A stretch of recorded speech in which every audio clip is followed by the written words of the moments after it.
देखो, वीडियो की शुरुआत करूँ उससे पहले मैं आपको एक पीएनएल दिखाना चाहता हूँ अगस्त मंथ का, ठीक है? आज 20 अगस्त है और ये टोटल जो पीएनएल आप स्क्रीनशॉट देख रहे हो ना, जो आपको रेड में दिखाई दे रहा है, वो मेरा है और 20 अगस्त तक का है, ठीक है? आपको दिखाई देगा यार, अगस्त आ गई है, 20 तारीख आ गई, 20 दिन हो गए और भाई डेली एसएल खा रहे हैं। मतलब उनका जो पीएनएल है मंथली, वो लॉस में क्यों है? ठीक है? तो मैं उसका आपको रीज़न बताता हूँ। उसका सिंपल सा रीज़न है ड्रॉ डाउन फेज़। ठीक है? अब ऐसा नहीं है कि मैं कोई गलत ट्रेड मार रहा हूँ, क्योंकि अगर मैं जिस माइंडसेट और जिस ट्रेडिंग स्टाइल से ट्रेड करता हूँ, वही अगर मैं आपको पिछले 2 महीने तक का भी दिखा दूँ ना, तो आपको दिखाई देगा जून और जुलाई दोनों ही ग्रीन दिखाई देंगे आपको।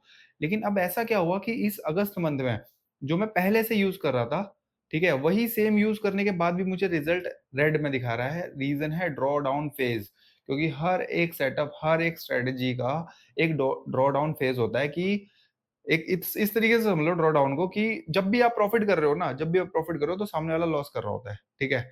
अब ऐसा तो नहीं है कि वो ज़िंदगी भर लॉस करेगा, मार्केट उसको भी तो पैसा देगी ना। तो अब क्या हो रहा है कि अब मेरा लॉस हो रहा है ताकि वो कमा सके, फिर क्या होगा, फिर वो लॉस करेगा ताकि मैं कमा सकूँ, समझ रहे हो? इसी तरीके से सारे सेटअप काम करते हैं। अगर आप किसी भी सेटअप के पीछे भागो, आप ये सोचो कि यार मेरा काम नहीं कर रहा, अब उसका काम कर रहा है, मैं उसका सीख लेता हूँ, तो मेरे भाई हो सकता है कि आप उसका 2 दिन कमा लो, लेकिन उसके बाद वो भी ड्रॉ डाउन फेज़ में आ जाए।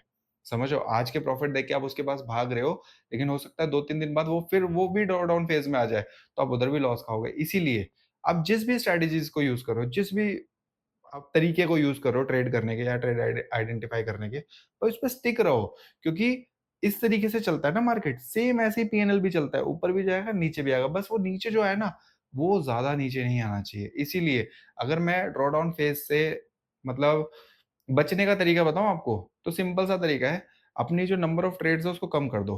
जैसे अगर आप ट्रेड करते हो, वीकली, डेली ट्रेड कर रहे हो ना, बीच में एक-एक गैप देने लग जाओ, ठीक है? दूसरा, अपने स्टॉप लॉस छोटे कर दो। अगर मैं अपनी बात करूँ ना, तो मैं आपको अगर अपना ट्रेडिंग जर्नल दिखाऊँ तो आपको दिखाई देगा उसमें बहुत ऐसे दिन गए हैं कि मैंने ट्रेड ही नहीं किया है। ठीक है? रीज़न क्या है कि मुझे पता है कि यार अगर मैं ट्रेड लेने जाऊँगा मेरा एसएल हिट हो सकता है, इससे बढ़िया है कि ट्रेड ना ही करो, जब अपना बढ़िया फ़ेज़ आएगा ना, तब अपन ट्रेड कर लेंगे। और ऊपर से क्या है कि थोड़ी-सी मार्केट की कंडीशन, अगर आप 1 अगस्त से अभी तक का मार्केट देखोगे तो आपको दिखाई देगा मोस्टली साइडवेज़ या फिर A shape, V shape recovery वाला है। क्योंकि मैं एक ट्रेंड ट्रेडर हूँ, मैं ट्रेंड को ट्रेड करता हूँ तभी जाके 8-8, 9-9 हज़ार रुपए का पर लॉट निकलता है।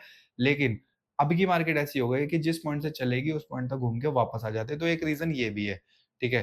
तो सिंपल सा तरीका है, नंबर ऑफ ट्रेड कम करो, एसएल छोटा कर लो, ठीक है? और जब ये फ़ेज़ खत्म हो जाएगा, तब आप वापस प्रॉफ़िटेबल हो जाओगे, ठीक है? तो ज़्यादा टेंशन लेने की ज़रूरत नहीं है, ज़्यादा अपनी स्ट्रैटेजीज़ पे डाउट खाने की ज़रूरत नहीं है। जिन स्ट्रैटेजी ने आपको पहले कमा के दिया है, वही स्ट्रैटेजी आपको आगे भी कमा के देगी, ठीक है? मिलते हैं फिर किसी नेक्स्ट वीडियो में, बाय।